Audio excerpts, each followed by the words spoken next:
Let's get the sport now from David.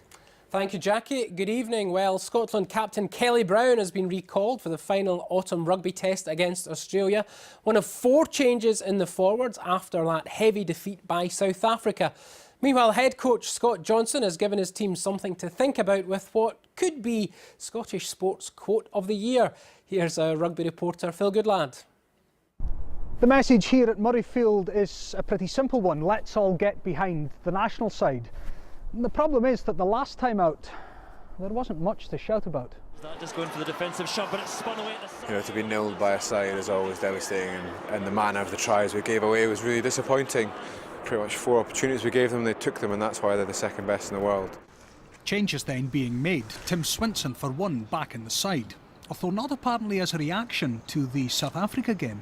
There's a lot to like about the performance. There's a lot to acknowledge that we need to do better, but there was also a lot of manhood in there, and I quite like the endeavour. Endeavour and good personal performances reap their rewards. You don't win 50 caps without both. I realise the enormity of the match this week, and we'll be gearing forward for that, and if we're victorious, it will be, a momentous occasion for me, certainly, that I'll look back on. That then is the aim for one and all this weekend. Of course, there are more poetic ways of putting it.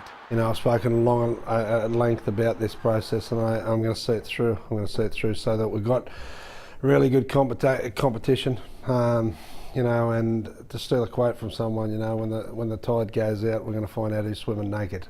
Scotland then don't want to get caught out for a second week running. The Scottish